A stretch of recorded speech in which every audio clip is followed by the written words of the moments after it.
Chapter 48. The First Lowering.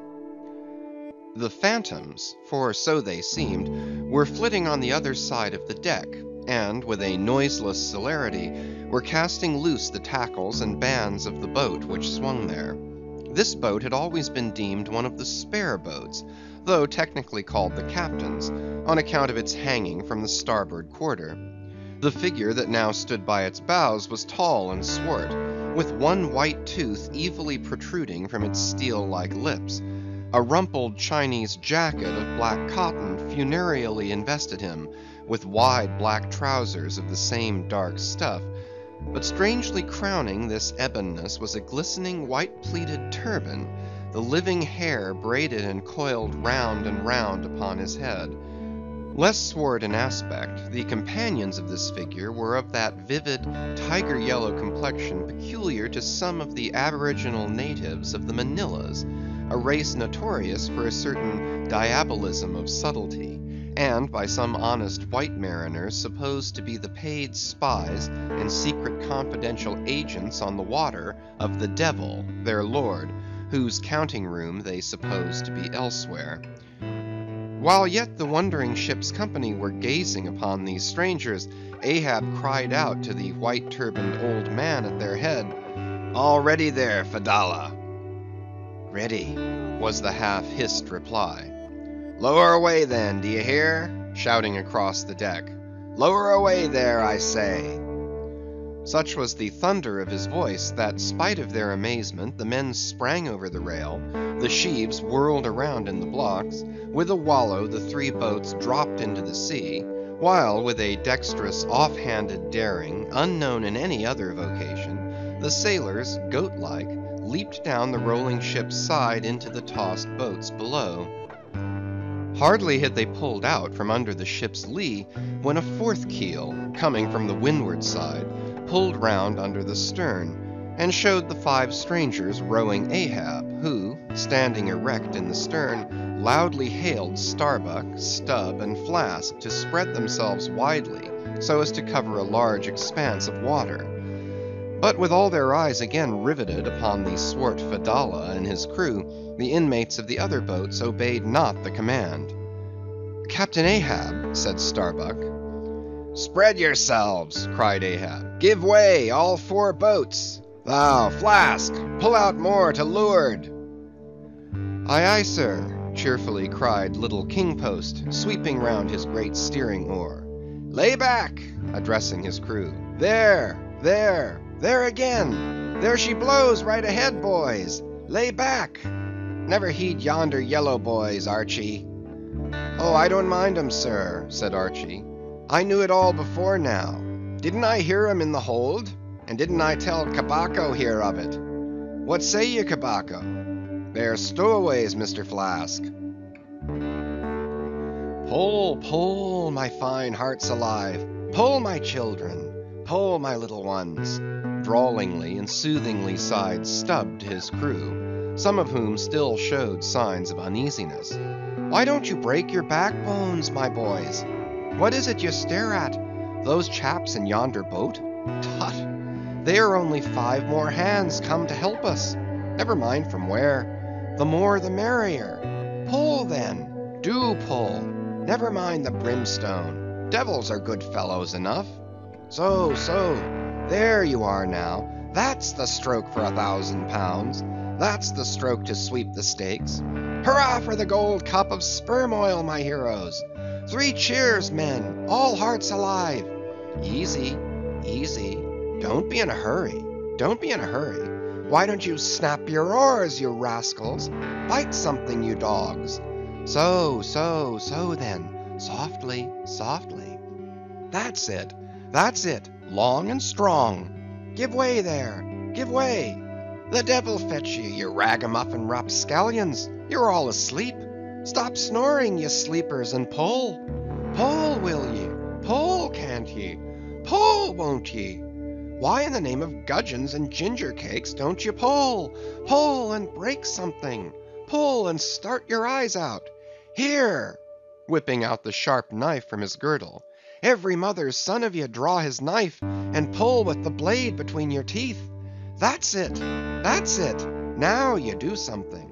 That looks like it, my steel bits. Starter! Starter, my silver spoons! Starter, marling spikes! Stubb's exordium to his crew is given here at large because he had a rather peculiar way of talking to them in general, and especially in inculcating the religion of rowing.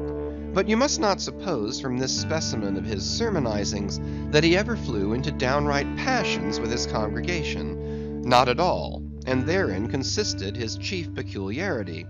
He would say the most terrific things to his crew, in a tone so strangely compounded of fun and fury, and the fury seemed so calculated merely as a spice to the fun, that no oarsman could hear such queer invocations without pulling for dear life, and yet pulling for the mere joke of the thing. Besides, he all the time looked so easy and indolent himself, so loungingly managed his steering oar, and so broadly gaped, open-mouthed at times, that the mere sight of such a yawning commander, by sheer force of contrast, acted like a charm upon the crew. Then again, Stubb was one of those odd sort of humorists whose jollity is sometimes so curiously ambiguous as to put all inferiors on their guard in the matter of obeying them.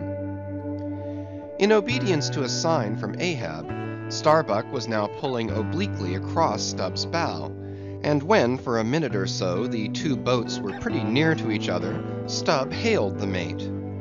"Mr. Starbuck, larboard boat there, ahoy!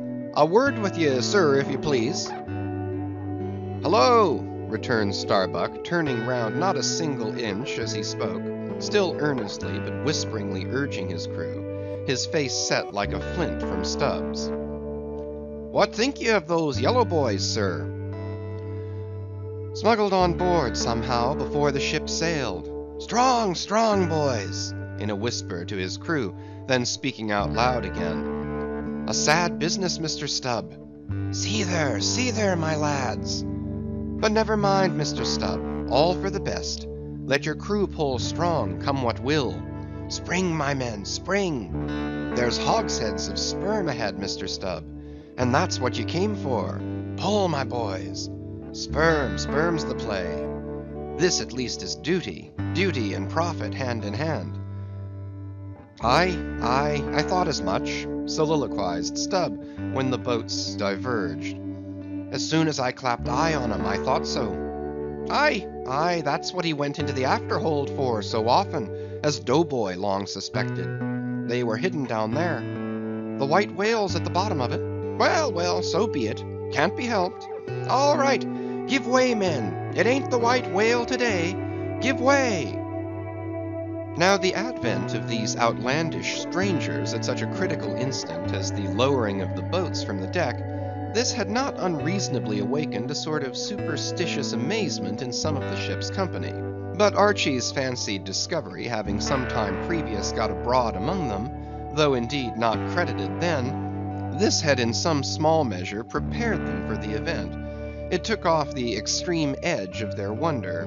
So what with all this and Stubb's confident way of accounting for their appearance, they were, for the time, freed from superstitious surmisings, though the affair still left abundant room for all manner of wild conjectures as to dark Ahab's precise agency in the matter from the beginning.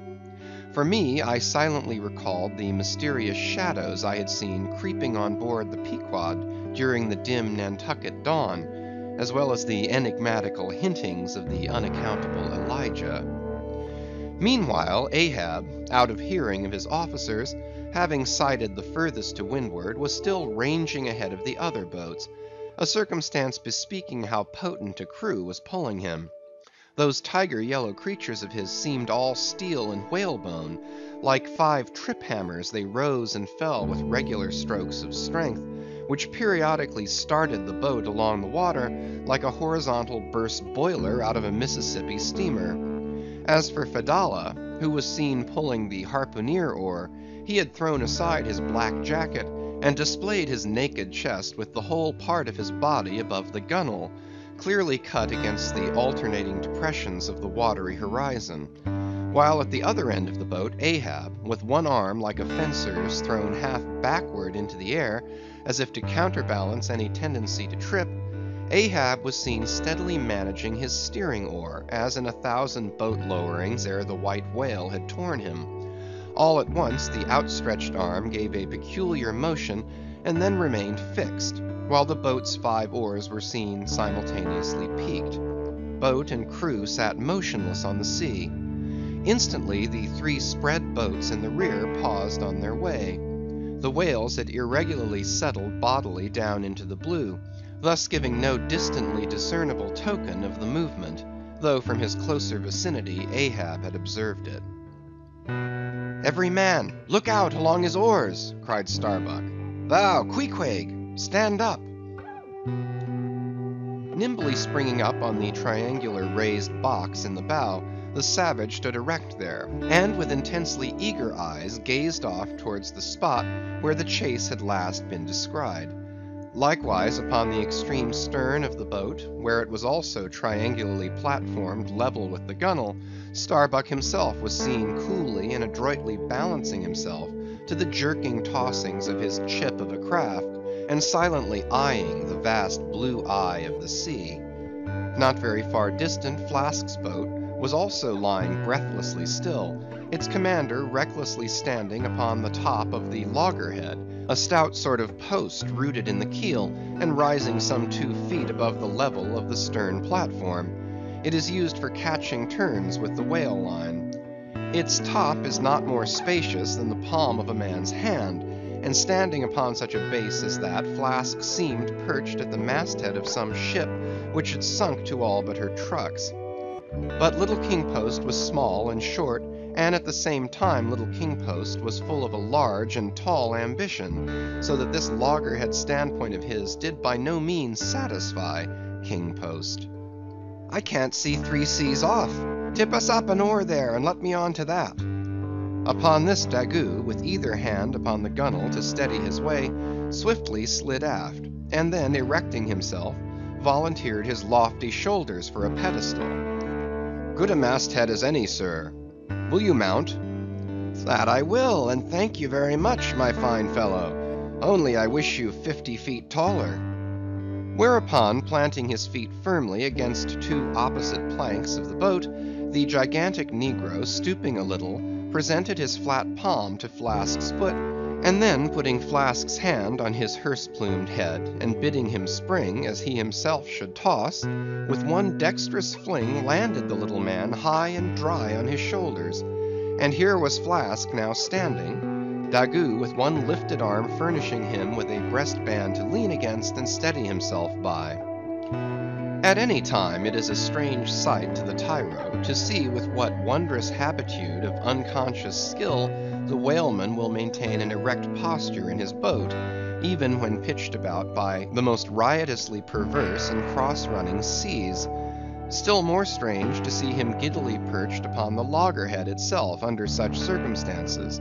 But the sight of little Flask mounted upon gigantic Daggoo was yet more curious, for sustaining himself with a cool, indifferent, easy, unthought of, barbaric majesty, the noble negro to every roll of the sea harmoniously rolled his fine form. On his broad back, flaxen-haired Flask seemed a snowflake. The bearer looked nobler than the rider.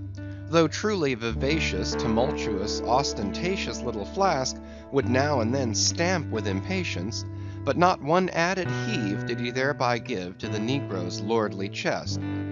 So have I seen passion and vanity stamping the living magnanimous earth, but the earth did not alter her tides and her seasons for that. Meanwhile Stubb, the third mate, betrayed no such far-gazing solicitudes. The whales might have made one of their regular soundings, not a temporary dive from mere fright. And if that were the case, Stubb, as his wont in such cases, it seems, was resolved to solace the languishing interval with his pipe. He withdrew it from his hatband, where he always wore it aslant like a feather. He loaded it, and rammed home the loading with his thumb end. But hardly had he ignited his match across the rough sandpaper of his hand, when Tashtego, his harpooneer, whose eyes had been setting to windward like 2 fixed stars, suddenly dropped like light from his erect attitude to his seat, crying out in a quick frenzy of hurry, "Down, down all, and give way!" There they are! To a landsman, no whale, nor any sign of a herring would have been visible at that moment. Nothing but a troubled bit of greenish-white water, and thin scattered puffs of vapor hovering over it, and suffusingly blowing off to leeward, like the confused scud from white rolling billows. The air around suddenly vibrated and tingled, as it were, like the air over intensely heated plates of iron. Beneath this atmospheric waving and curling, and partially beneath a thin layer of water also, the whales were swimming. Seen in advance of all the other indications, the puffs of vapor they spouted seemed their forerunning couriers and detached flying outriders. All 4 boats were now in keen pursuit of that one spot of troubled water and air. But it bade fair to outstrip them. It flew on, as a mass of interblending bubbles borne down a rapid stream from the hills. "Pull, pull, my good boys," said Starbuck in the lowest possible, but intensest concentrated whisper to his men, while the sharp fixed glance from his eyes darted straight ahead of the bow, almost seemed as 2 visible needles in 2 unerring binnacle compasses. He did not say much to his crew, though, nor did his crew say anything to him. Only the silence of the boat was at intervals startlingly pierced by one of his peculiar whispers, now harsh with command, now soft with entreaty. How different the loud little king-post. "Sing out and say something, me hearties! Roar and pull, my thunderbolts! Beach me on their black backs, boys! Only do that for me, and I'll sign over to you my Martha's Vineyard plantation, boys, including wife and children, boys! Lay me on! Lay me on! Oh, Lord, Lord, but I shall go stark staring mad! See that white water!" And so shouting, he pulled his hat from his head, and stamped up and down on it, then picking it up, flirted it far off upon the sea, and finally fell to rearing and plunging in the boat's stern like a crazed colt from the prairie. "Look at that chap now," philosophically drawled Stubb, who, with his unlighted short pipe, mechanically retained between his teeth at a short distance, followed after. "He's got fits, that flask has. Fits? Yes, give him fits. That's the very word. Pitch fits into him. Merrily, merrily, hearts alive. Pudding for supper, you know. Merry's the word. Pull, babes. Pull, sucklings. Pull all. But what the devil are you hurrying about? Softly, softly, and steadily, my men. Only pull and keep pulling. Nothing more. Crack all your backbones, and bite your knives in 2, that's all. Take it easy. Why don't you take it easy, I say, and burst all your livers and lungs?" But what it was that inscrutable Ahab said to that tiger-yellow crew of his, these were words best omitted here, for you live under the blessed light of the evangelical land.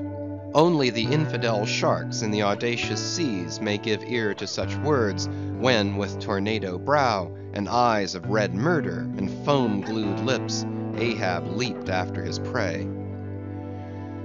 Meanwhile, all the boats tore on.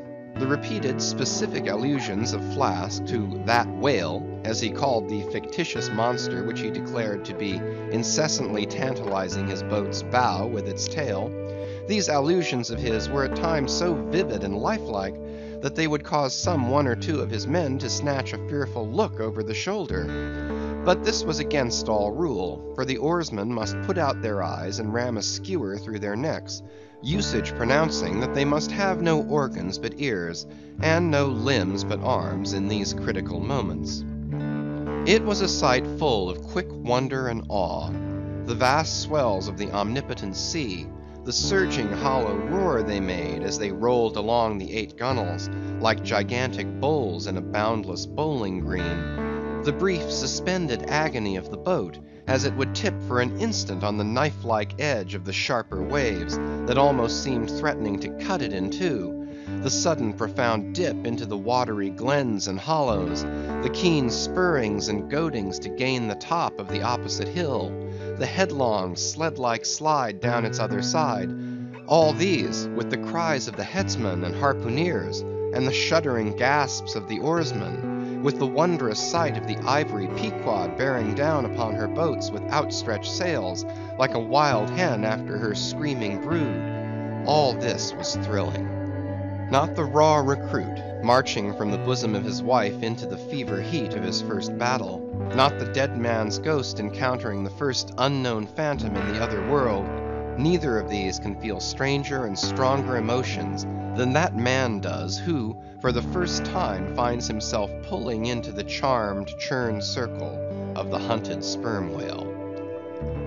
The dancing white water made by the chase was now becoming more and more visible, owing to the increasing darkness of the dun cloud shadows flung upon the sea. The jets of vapor no longer blended, but tilted everywhere to right and left. The whales seemed separating their wakes. The boats were pulled more apart, Starbuck giving chase to 3 whales running dead to leeward. Our sail was now set, and with the still rising wind we rushed along, the boat going with such madness through the water that the lee oars could scarcely be worked rapidly enough to escape being torn from the rowlocks. Soon we were running through a suffusing wide veil of mist, neither ship nor boat to be seen. "Give way, men," whispered Starbuck, drawing still further aft the sheet of his sail. "There is time to kill a fish yet before the squall comes. There's white water again. Close to! Spring!" Soon after, 2 cries in quick succession on each side of us denoted that the other boats had got fast, but hardly were they overheard when, with a lightning-like, hurtling whisper, Starbuck said, "Stand up!" and Queequeg, harpoon in hand, sprang to his feet. Though not one of the oarsmen was then facing the life-and-death peril so close to them ahead, yet with their eyes on the intense countenance of the mate in the stern of the boat, they knew that the imminent instant had come. They heard, too, an enormous wallowing sound, as of 50 elephants stirring in their litter. Meanwhile the boat was still booming through the mist, the waves curling and hissing around us like the erected crests of enraged serpents. "That's his hump! There! There! Give it to him!" whispered Starbuck. A short rushing sound leaped out of the boat. It was the darted iron of Queequeg. Then, all in one welded commotion, came an invisible push from astern, while forward the boat seemed striking on a ledge. The sail collapsed and exploded. A gush of scalding vapor shot up nearby. Something rolled and tumbled like an earthquake beneath us. The whole crew were half suffocated as they were tossed, helter-skelter, into the white curdling cream of the squall. Squall, whale, and harpoon had all blended together, and the whale, merely grazed by the iron, escaped. Though completely swamped, the boat was nearly unharmed. Swimming round it, we picked up the floating oars, and lashing them across the gunwale, tumbled back to our places. There we sat up to our knees in the sea, the water covering every rib and plank, so that to our downward gazing eyes the suspended craft seemed a coral boat grown up to us from the bottom of the ocean.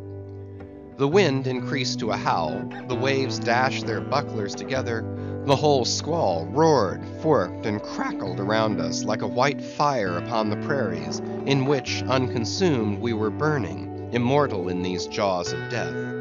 In vain we hailed the other boats, as well roar to the live coals down the chimney of a flaming furnace as hail those boats in that storm. Meanwhile the driving scud, rack, and mist grew darker with the shadows of night. No sign of the ship could be seen. The rising sea forbade all attempts to bail out the boat. The oars were useless as propellers, performing now the office of life preservers. So, cutting the lashing of the waterproof match keg, after many failures, Starbuck contrived to ignite the lamp in the lantern. Then, stretching it on a waif pole, handed it to Queequeg as the standard bearer of this forlorn hope. There, then, he sat, holding up that imbecile candle in the heart of that almighty forlornness. There, then, he sat, the sign and symbol of a man without faith, hopelessly holding up hope in the midst of despair. Wet, drenched through, and shivering cold, despairing of ship or boat, we lifted our eyes as the dawn came on. The mist still spread over the sea, the empty lantern lay crushed in the bottom of the boat. Suddenly Queequeg started to his feet, hollowing his hand to his ear. We all heard a faint creaking as of ropes and yards hitherto muffled by the storm. The sound came nearer and nearer. The thick mists were dimly parted by a huge, vague form. Affrighted, we all sprang into the sea, as the ship at last loomed into view, bearing right down upon us, within a distance not much more than its length. Floating on the waves, we saw the abandoned boat. As for one instant it tossed and gaped beneath the ship's bows like a chip at the base of a cataract. And then the vast hull rolled over it, and it was seen no more till it came up weltering astern. Again we swam for it, were dashed against it by the seas, and were at last taken up and safely landed on board. Ere the squall came close to, the other boats had cut loose from their fish and returned to the ship in good time. The ship had given us up, but was still cruising, if haply it might light upon some token of our perishing, an oar or a lance pole.